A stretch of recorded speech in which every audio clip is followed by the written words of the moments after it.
Vous avez reçu un email important et vous souhaitez en garder une trace papier. Vous avez la possibilité depuis Outlook 2013 de l'imprimer directement depuis le logiciel de messagerie. Vous pouvez également imprimer la liste de vos messages de l'un de vos dossiers. Vous verrez donc dans cette formation comment modifier les options de mise en page pour imprimer vos emails. Ici, je souhaite imprimer l'email de ma convocation de formation. Pour cela, je peux soit depuis le message en lui-même, si je l'ouvre en double-cliquant dessus, sélectionner le menu Fichier, puis dans le volet de gauche, sélectionner ici Imprimer. Dans la zone de droite, il s'agit des options de cette impression. Je peux également retrouver les mêmes possibilités depuis l'affichage traditionnel. Je referme la fenêtre en cliquant sur la croix située en haut à droite. Puis ici, si je sélectionne le menu Fichier, mais cette fois-ci de Outlook, j'ai cette fois-ci à nouveau imprimé, puis dans la zone de droite, j'ai ici une autre possibilité, il s'agit d'imprimer la liste des messages du dossier de ma boîte de réception. Si je clique ici sur Tableau, j'ai effectivement l'affichage des différents messages de ce dossier-ci. J'utilise la barre de défilement pour naviguer d'une page à l'autre, ou encore je peux sélectionner la flèche orientée vers la droite pour aller à la page suivante, ou vers la gauche pour revenir à la page précédente. Ici, je souhaite imprimer uniquement ma convocation, je sélectionne donc Mémo. Dans la zone de droite, ici, ma convocation est en format paysage. Je ne souhaite pas avoir ici 2 pages et en plus de ça, ce format-ci. Pour cela, je peux modifier les options d'impression depuis ce bouton-ci. Vous pouvez également, si cela vous convient, lancer rapidement l'impression en cliquant sur Imprimer et vous allez avoir ici 2 pages avec cette orientation paysage. Dans ce menu déroulant, je sélectionne mon imprimante. Il s'agit bien de Samsung ML. Je clique donc, puis je souhaite modifier en sélectionnant les options d'impression. Vous pouvez à nouveau modifier votre imprimante.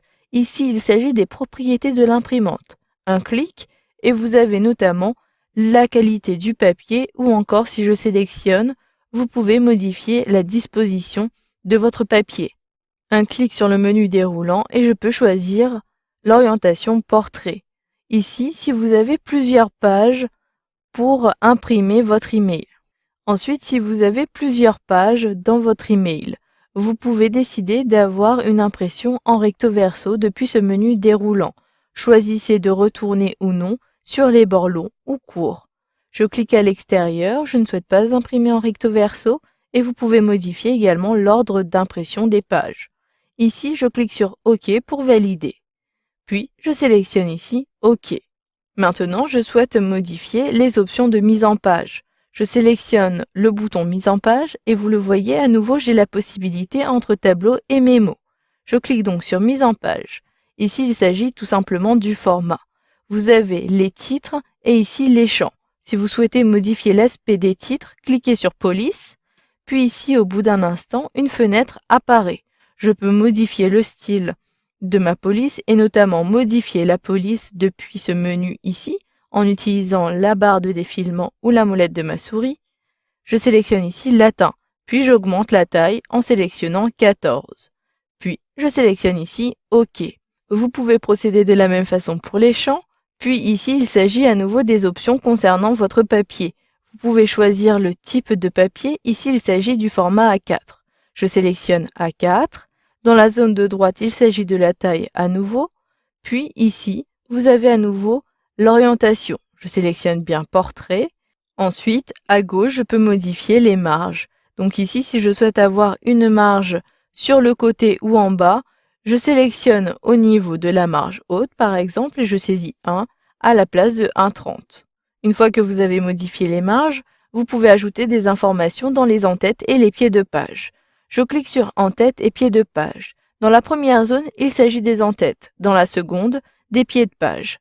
Je peux modifier ici le style de police pour les en-têtes, mais ici je souhaite conserver. Si vous souhaitez modifier, cliquez sur la police comme cela. Je clique sur la croix située en haut à droite. Puis, dans cette zone, il s'agit de la zone de l'en-tête en haut à gauche, au centre ou à droite. Vous pouvez compléter les informations, soit avec des informations prédéfinies, telles qu'ici le numéro de la page. Vous pouvez ici ajouter la date, l'heure, ou encore la personne qui imprime le document. Ici, je souhaite juste uniquement avoir la date. Je clique sur la date et je souhaite également avoir l'heure. J'ajoute l'heure. En bas, par contre, je souhaite avoir l'auteur. Je clique ici sur l'utilisateur. Puis, je sélectionne OK pour valider. Dans la zone de droite, si vous souhaitez avoir plusieurs copies de votre document, cliquez ici sur la flèche orientée vers le haut pour augmenter et vers le bas pour diminuer. Vous pouvez même saisir directement à l'aide de votre clavier le nombre de copies. Ici, je conserve une. Puis, vous pouvez ici imprimer soit les pages paires ou encore les pages impaires. Je clique à l'extérieur. Si votre document fait 14 pages et que vous souhaitez uniquement imprimer les pages 1, 3 et 7, vous pouvez l'ajouter ici en sélectionnant page. J'ajoute la page 1, la page 7, etc. Si je souhaite également ajouter la page de 8 à 12, j'ajoute à nouveau un point-virgule, je saisis 8, mais cette fois-ci, j'ajoute un tiret entre la page 8 et la page 12. Donc ici, je souhaite conserver toutes les pages.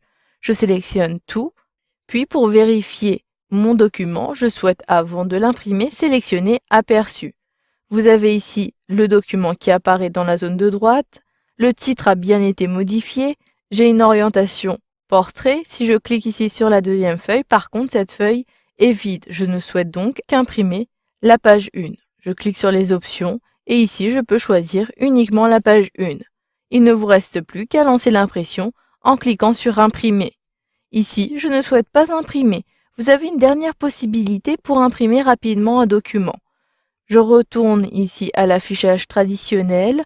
Je peux, en cliquant droit sur mon document, sélectionner ici Impression rapide. Vous allez avoir une impression qui se lance automatiquement avec les options que vous avez par défaut.